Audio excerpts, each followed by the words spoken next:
일본은행이 올해 일본 경제 성장률을 마이너스 3.0에서 마이너스 5.0%로 전망했습니다. 당초 지난 1월 제시한 0.8에서 1.1% 플러스 전망치를 대폭 수정, 마이너스 성장을 예고한 것인데요. 세계 금융위기 때인 2008년 일본 경제 성장률이 마이너스 3.4%를 기록했는데 금융위기 때보다 마이너스 경제 성장 폭이 더 커질 수 있음을 내비친 것입니다. 또 일본 정부가 발행하는 국채를 무제한으로 사들이기로 하는 등의 추가 금융 완화책도 발표했습니다.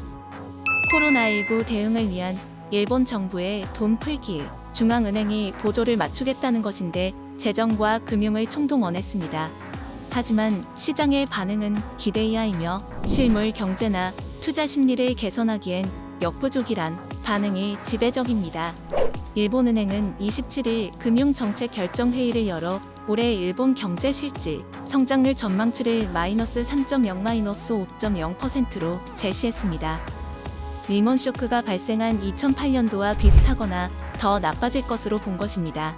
내년도 성장률은 2.8%에서 3.9%, 2022년엔 0.8에서 1.6%로 전망했지만 어디까지나 코로나 종식을 전제로 한 것입니다.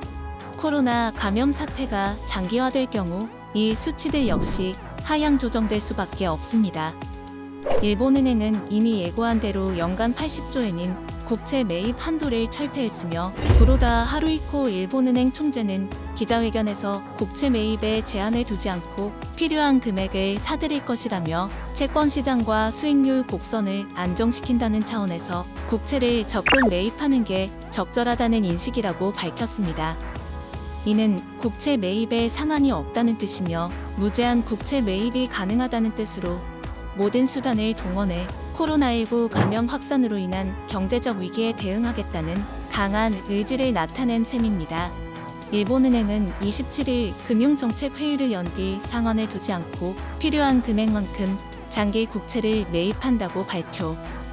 아베 신조 정부는 2012년 말 재집권 뒤 양적 금융 완화를 핵심으로 하는 경제정책인 아베노믹스를 실시했습니다.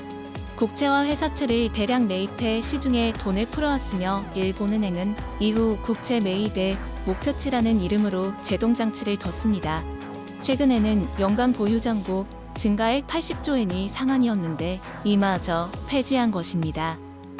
일본은행은 회사채와 기업보험 매입 상한액도 합계로 기존 7조 4천억엔에서 20조엔으로 3배 가까이 늘렸습니다. 금융정책회의는 통상 이틀 일정으로 열리지만 상황의 긴급성을 이유로 지난달에 이어 하루로 일정을 줄였습니다.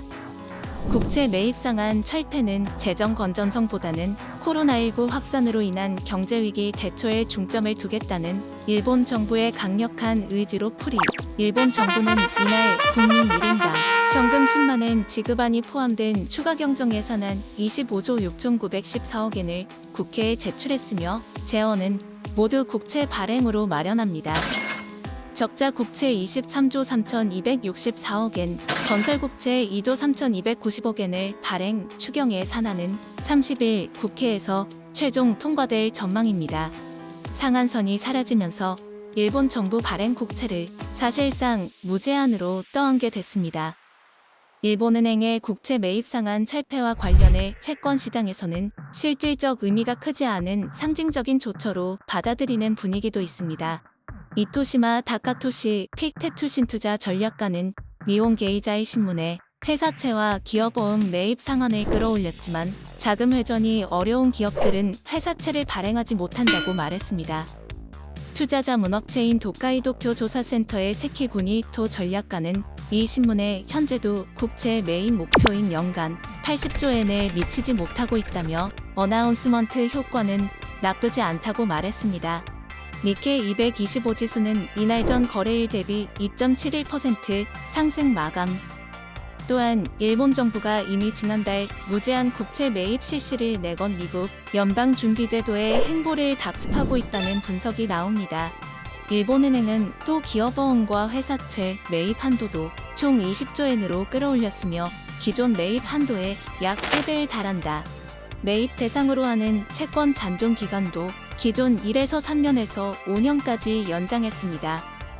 이토시마 다카토시 픽테투신 투자자문 전략가는 니혼게이자이 신문에 일본은행의 이번 추가 금융 완화 책에 대해 미 연준 등 여타 중앙은행들의 완화 정책과 보조를 맞추려는 것이라면서도 최근 이미 일본은행의 국채 매입 속도가 둔화되고 있는 점을 들어 투자 심리 개선으로 이어지진 않을 것이라고 지적.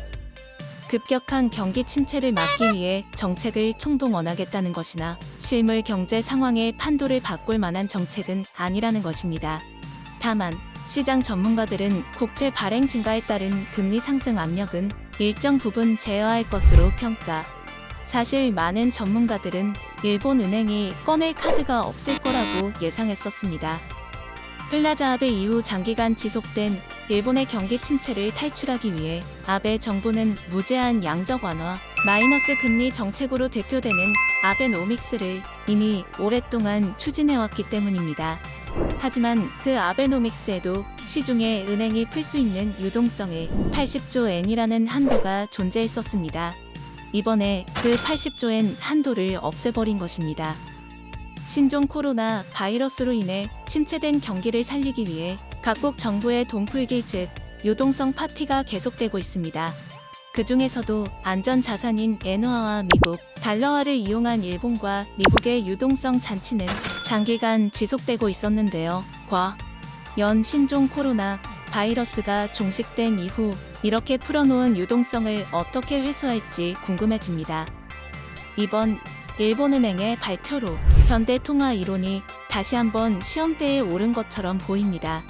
과연 이 무제한 돈 풀기 끝에는 어떤 결과가 기다리고 있을까요?